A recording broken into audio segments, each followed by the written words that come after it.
Балыкчы Курумду унаа жолунун курулушу эс алуучуларга ыңгайсыздыктарды жаратпоого тийиш. Премьер-министр өткөн аптанын аягында жумушчу сапары менен Ысык көл облусунда болду. Анын алкагында өкмөт башчы Балыкчы Курумду унаа жолунун курулушу менен таанышты. Транспорт жана жолдор министри Жамшитбек Калилов маалымдагандай, аталган жолунун 33төн 43,5 чакырымына чейин жана 85тен 104 чакырымына чейин асфальт бетон жаткыруу иштери аяктаган. Ошондой эле жолдун 23-33 чакырымдарында эски асфальт бетон катмарын кырып таштоо жана негизги катмарды жакшыртуу иштери жүрүүдө. Иштерди 2018 жылдын августуна чейин аяктоо пландалууда. Премьер-министр курулуш иштери үчүн мамлекеттик бюджеттен кошумча каражаттар бөлүнөрүн, буга байланыштуу финансы каражаттарын максаттуу пайдаланууну катуу көзөмөлдөө керектигин билдирди. Мухаммедкалый Абылгазиев Тамчы айылындагы Ысык көл эл аралык аэропортунун ишмердиги менен таанышты. Учурда аэропорттун учуу-конуу тилкелерин 3800 метрге чейин узартуу, жаңы рулеждик жолчонун курулушу жана перронду кеңейтүү иштери аяктаган. Мындан тышкары жүргүнчүлөрдү ташуу үчүн жаңы перрондук автобустар сатып алынган. Учурда аэродром күнү-түнү иштеп жатат. Туристтик мезгилде Ысык көл аэропорту Россия, Казакстан, Өзбекстан, Бишкек жана Оштон каттамдарды кабыл алат. Өкмөт башчы аэропортто эс алып кетип жараткан туристтер менен дагы баарлашканга жетишти. Эс алып кетип атасызбы? Биз Ферганадан Өзбекстандан. Өзбекстан. Да, Фаргана облусунда. Биринчи тур группа 14 киши. Жудayam зор дам алдык. Азыр Кайсы алат? Изумруд компания. Путевканы кайдан алдың? Путевканы Оштан алдык. Өзбекстандан бараттар келип тургандар. Ассаламу алейкум. Кандай салдар? Рахмат, яхшы. Келип тургула эми. Келип самолет менен, машина менен келсеңер. Өткөндө поезд менен келишпедиби? Поезд менен келишти. Ташкенттен келишти. Biz Osh облусунун yonida bizda. Bizda 100 километр Фергана. Ошко өтүп, Ош Тамчы учуп келебиз. Туризм өлкөнүн өнүктүрүүнүн негизги артыкчылыктуу багыттарынын бири болуп саналат, деди премьер-министр. Ата мекендик туризмди өнүктүрүү жана жайкы туристтик мезгилди уюштуруу маселелери боюнча көчмө жумушчу кеңешмеде. Аталган кеңешме өлкө аймактарынын мамлекеттик органдарынын, ошондой эле пансионаттардын жана эс алуу үйлөрүнүн жетекчилеринин катышуусунда өттү. Өкмөт башчы туризмди өнүктүрүү программасы тууралуу кеп кылды. Ал 2016-2020 жылдарга чейинки мөөнөттү түзөт. Ошондой эле чет элдик туристтерге чек арадан ылдам өтүү үчүн электрондук виза алуу процедуралары жеңилдетилди. Өкмөт башчы кошумчалагандай, акыркы 6 жылда өлкөнүн ИДПсындагы туризмдин үлүшү болгону 0,3%га өскөн. Буга байланыштуу ал жергиликтүү жашоочулардын туристтерге мамилесин өзгөртүү зарылдыгын белгиледи. Жада калса кадимкидей дааратканалар жок, деди Мухаммедкалый Абылгазиев. Туризм бул өзүнчө экономиканын тармагы болот деп. Киреше айыл чарбасы сыяктуу эле, өндүрүш сыяктуу эле, коммуникация сыяктуу эле өзү киреше алып келе турган тармак кылалы деп атабыз биз. Жанагы мен санап кеткен жайлардын бардыгын агенттик өткөрүп берип, буларга акча каражаттарынан жардам берип, ишкерлерге эгерде ошол жерди кармап, мен өзүмчө бизде билесиздер эми жанагы мамлекет менен жеке менчиктин өнөктөшү боюнча орусча ГЧП, государственное частное партнерство деп. Ишкерлерге болгон мүмкүнчүлүктүн баарын түзүп бериш керек. Жер десе жерин бериш керек, коммуникация десе коммуникациясын бериш керек, электр энергиясын бериш керек, суусун беришибиз керек. Анан ошондон кийин налог көбөйөт. Жыйында Ысык көл облусунун жергиликтүү бийлигине Ички иштер министрлиги менен биргеликте чыр чатактуу кырдаалдардын алдын алууга багытталган профилактикалык иштерди өткөрүү тапшырылды. Ошол эле учурда туристтерди жана эс алуучуларды нааразы кылган дагы бир нече жагдайларга токтолду. Жаңы эле көл жакка бурганда эле токтотсо, анан жанагындай туура эмес көрүнүштөргө барса, акча талап кылса, анан ошол киши кантип анан бизге эс алганга жакшы көңүлү менен келет. Мына ошон үчүн ушундай көрүнүштөрдү жоюш үчүн биз ГАИ кызматкерлеринин ишин принципте бүт өзгөртүшүбүз керек. Жүргүнчүлөргө, айдоочуларга жардам бере турган, мыйзам түрүндө жардам бере турган кызматка айланыш керек. Тартип бузгандарды тартипке чакырыш керек. Анан жөн кетип бараткан, мыйзам сактаган, тартип менен айдап бараткандарды тозуп алып анан кийин акча талап кылып болбогон бир күнөөлөрдү койгон көрүнүштөрдү биз токтотуш керек да. Премьер-министр Ысык Көл облусунун объектилеринин 3-чү дүйнөлүк көчмөндөр оюндарын өткөрүүгө даярдыгын көзөмөлдөдү. Атап айтканда, Бактуу Долоноту айылындагы ипподромду, Семенов Капчыгайындагы кырчын жайлоосун көрүп, Семеновка Григорьевка альтернативдик унаа жолунун курулушунун жүрүшү менен таанышып чыкты. Премьер-министр ипподромдун аймагында жайкы туристтик сезон учурунда жайгашкан көргөзмө чатырларын, балдар жарманкесин жана этно шаарчаны кыдырып чыкты. Андан соң Мухаммедкалый Абылгазиев 3-чү дүйнөлүк көчмөндөр оюндарын алкагында Кыргыз айылы боз үйлөр шаарчасы жайгаштырылып, маданий иш-чаралар өтүүчү Семенов Капчыгайындагы кырчын жайлоосуна барды. Премьер-министр тийиштүү мамлекеттик органдарга этно шаарчаны тургузууну, тийиштүү инфраструктураны, ачык театрды курууну жана көчмө коомдук ажатканаларды орнотууну өз мөөнөтүндө жыйынтыктоону тапшырды. Мындан тышкары 3-чү дүйнөлүк көчмөндөр оюндарын өткөрүү учурунда электр жарыгы жана суу менен үзгүлтүксүз камсыздоо тапшырылды. Мухаммедкалый Абылгазиев Ысык Көл облусу боюнча 2 күндүк жумушчу сапарын алкагында аймактарды өнүктүрүү жылын өнүктүрүү боюнча уюштуруу комитетинин кезектеги жыйынына катышты. Өкмөт башчы белгилегендей, аймактарды өнүктүрүү жакынкы бир нече жылдарга карата мамлекеттик саясаттын артыкчылыктуу багыты болуп саналат. Өнүгүү түйүндөрү эсептелген 20 шаарды өнүктүрүү программасын иштеп чыгуу жана ишке ашыруу өлкөнүн экономикалык багытындагы реформалардын башаты болот, деди премьер-министр. Ошол эле учурда ар бир жаран мен өз аймагыма эмне кыла деп ойлонушу керектигин ойдо. Ар ким өзүбүз ойлошубуз керек. Мен ушул программага эмнени кыла алам деп. Мен эмнени алам эмес, эмнени кыла алам деп ойлошубуз керек. 26 деп айтып атабыз, 28 жыл деп айтып коюп эчтекени кылбай аткан үчүн ушул жерге келип атабыз. Биз өнүгүү жагына атаандашалы да. Өнүгүү жагына атаандашалы.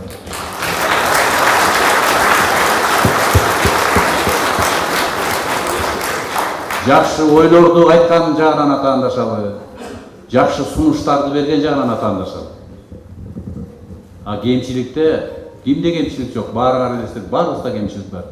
Ошон үчүн ар бир жараныбыз мен жок деген өзүмдүн турмушумда оңдош үчүн эмне кылам деген ойго келиш керек. Премьер-министр белгилегенде, жакынкы 5 жылда инвестициялардын жылдык көлөмү 300 миллион АКШ долларына жетиши керек. Түз инвестициялар аймактарды өнүктүрүүдөгү башкы ресурс болушу керек деп билдирди Мухаммедкалый Абылгазиев. Жана жергиликтүү органдардын жетекчилери мамлекеттик казнаны гана карап отурбастан, аймакты дотациядан чыгаруу, жергиликтүү бюджетти көбөйтүүнүн жолдорун иштеп чыгып, сунуштооңуздарды талап кылам деп билдирди ал.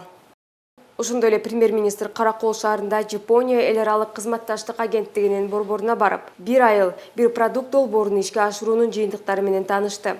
Жайканын республикадагы туруктуу өкүлү Кикучи Казухико өкмөт башчыга аймакта экологиялык жактан таза продукцияны өндүрүп, аны Япония жана Голландияга жөнөтүп жатканын айтып берди. Жаныбарлардын кейиптери, үйдүн ичинен кие турган бут кийимдер, сумкалар жана башка бардык буюмдар чет элдик кардарларыбыз арасында чоң суроо талапка ээ. Белгилей кетсек, бир айыл бир продукт ассоциациясы кийиз буюмдарды, сувенирлерди, бал, жапайы мөмөлөрдөн кыям, шире өндүрүүгө адистешкен 2000ден ашуун жергиликтүү өндүрүүчүлөрдүн бирикмеси болуп саналат. Андан тышкары премьер-министр Каракол шаарынын унаа жолдорун реконструкциялоо пландары менен таанышты. Шаар мэри Данияр Карагулов билдиргендей, быйылкы жылы каланын 5 көчөсүнө жаңылап асфальт төшөө пландалган. Бирок каражаттардын жетишсиздигине байланыштуу мэрия пландаштырылган иштерди аткарууда кыйынчылыктарга туш болууда. Өкмөт башчы жолдордун курулушунун бөлүгүн республикалык бюджеттин эсебинен каржылоону убада кылды. Жумушчу сапарынын алкагында премьер-министр ошондой эле Тоң районунун Дөңтала айылындагы мектептин абалы менен таанышты. Эгерде жогорку кеңештин депутаттары биздин демилгени колдосо, анда биз курулуш иштерин жаңы окуу жылына аяктоого даярбыз, деди премьер-министр. Премьер-министр Кыргызстандын агроөнөр жай комплекси ишке ашырылбаган зор потенциалга ээ экендигин белгиледи. Тепке айылындагы дыйкан чарба ишмердиги менен таанышты. Комплекс 2000 гектардан ашуун жерге чарбачылык кылат. Анын 410 гектары айдоо жери, 60 адам иш орду менен камсыздалган. Ишкана жогорку продуктивдүү ийри мүйүздүү мал, кой жана асыл тукум жылкыларды багуу менен алектенет. Жалпысынан 1,5 миңден ашуун баш мал бар. Комплекске баруу учурунда Мухаммедкалый Абылгазиев дыйкандар менен жолугушуп, алар айыл чарба техникаларын лизингке берүү, үрөн менен камсыздоо жана жеңилдетилген насыялоо аркылуу каржылык колдоо маселелерин көтөрүштү. Жумушчу сапарынын жүрүшүндө премьер-министр ошондой эле Жеңиш айылындагы Жаналы дыйкан чарбасына барды. 3,5 гектар аянтта 8 миңдей алма, 7000 өрүк көчөттөрү жана 4000ден ашуун карагат бадалдары отургузулган. Чарбанын жылдык кирешеси 1,5 миллион сомду түзөт.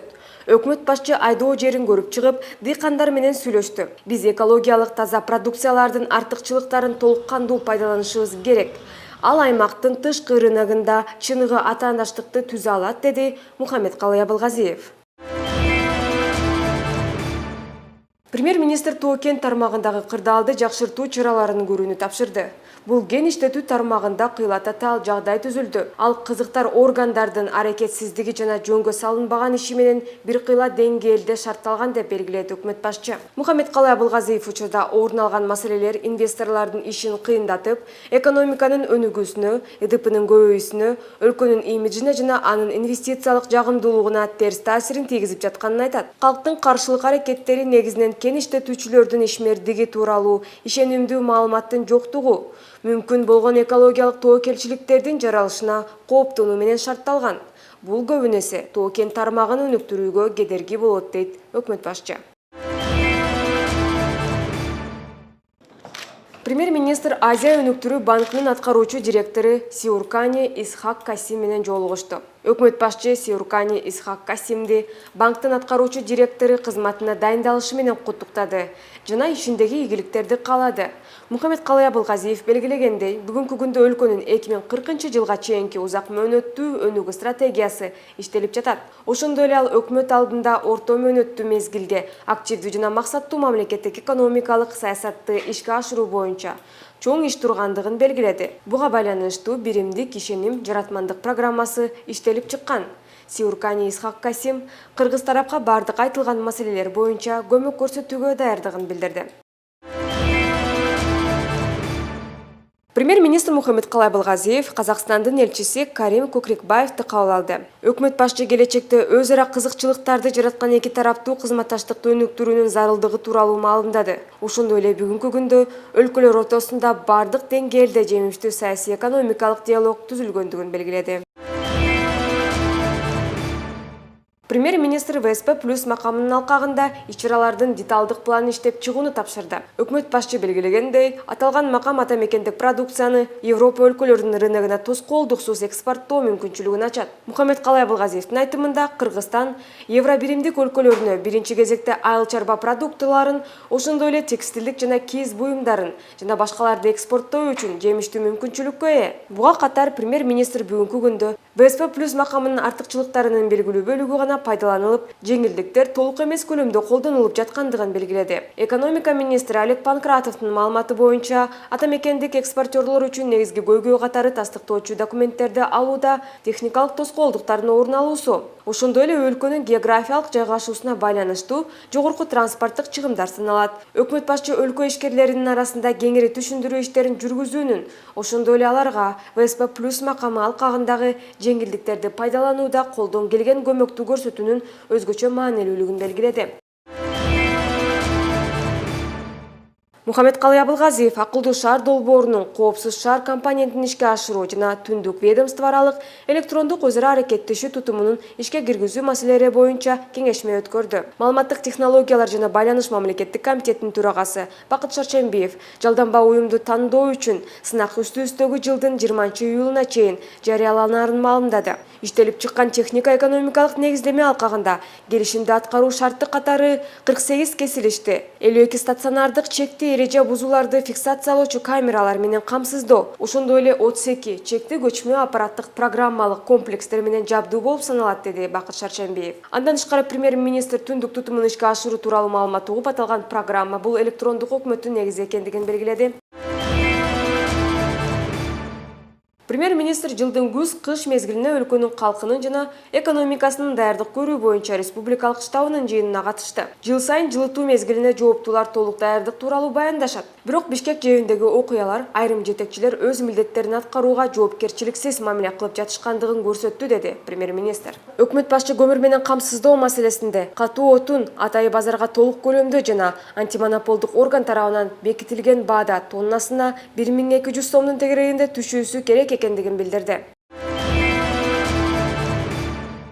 Урматтуу телекөрүүчүлөр, саламатсыздарбы? Кутмандуу кечиңиздер менен Кыргызстандын Тоо кен тармагындагы кырдаал жана аны жакшыртуу боюнча өкмөттүн чаралары тууралуу маек курабыз. Бүгүн биздин конокто өнөр жай энергетика жана жер казынасын пайдалануу мамлекеттик комитетинин төрагасы Рыскулов Улан Дулатович болмокчу. Саламатсызбы, Улан Дулатович? Саламатсыз. Ушул бардыгына белгилүү болгондой, ушул жергиликтүү калк менен инвесторлордун ортосундагы ушу мамиле кен иштетүү тармагында абдан курч турат. Эмнеге ушундай көйгөйлөр чыга берет? Чындап эле бизде инвесторлор ак ниеттүү эмес иштейби же бизде алардын ишине тургундар тарабынан бут тосуулар болобу? Жок, мындай да, биздин инвесторлор туура эмес иштейт дегенде андан биз алыспыз. Бизде инвесторлор көбүнчөсү жакшы эле иштеп, биздин мыйзамдын чегинде эле иштеп атат да. Конечно, айтканда бизде дагы компаниялар бар. Булар деген кичине мындай айтканда мыйзамдан чегинен чыгып кеткен дагы компаниялар бар. Бирок ошол компанияларды бизден убагында тиешелүү органдар менен барып туруп текшерип туруп токтоттук да. Мынакей сөз айтып кетейин. Full Gold Mining деген компания бул Чаткалда Иштаберди кенде иштечү. Ошол жакта барып текшергенде карасак, проекттин долбоорунан ал кичине отклонениялар бар экен, хвостохранилище боюнча экен. Ошол үчүн биз ишти токтоттук. Ошонун баары тең талааны ордуна келтиргенче иште компаниянын иши токтотулду да. Азыр компания ошонун баары тең коюлган талаптарды аткарып турат. Бирок башка компаниялар бизге көп компания иштеген, булар биздин эле Кыргызстандын мыйзам чегинде өзүнүн бекитилген долбоорлор менен иштеп атат. Ошо бардыгына белгилүү болгондой, ошо экология маселеси дагы абдан аз бир курч болуп атат да. Силердин мекеме лицензия берүүдө, уруксаат берүүдө ошол экология маселесине кандай, мындай айтканда, өзүнүн сунушун берет жана аны силер кантип көзөмөлдөйсүңөр? Жергиликтүү элде эмне үчүн каршы чыгып аткандар? Булар деген экология вопростору ошол боюнча да, коркунучтан чыгып атат да. Мен айтып кетейин, биз лицензия бергенден кийин компания барып туруп сразу казып баштабайт, иштебейт. Эмне үчүн?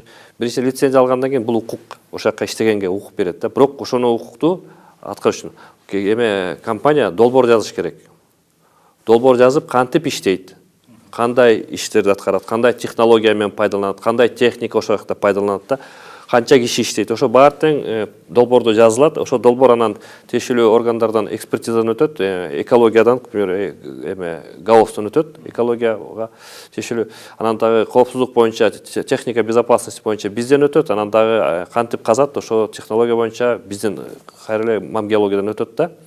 Ошондон кийин долбоорлор өткөндөн кийин баары тең получается бизде ошо долбоор Кыргызстандын мыйзамдарына туура келген деген бекитилгенден кийин, ошондон кийин барып туруп жергиликтүү бийликтен ошого иштегенге макулдук алыш керек да.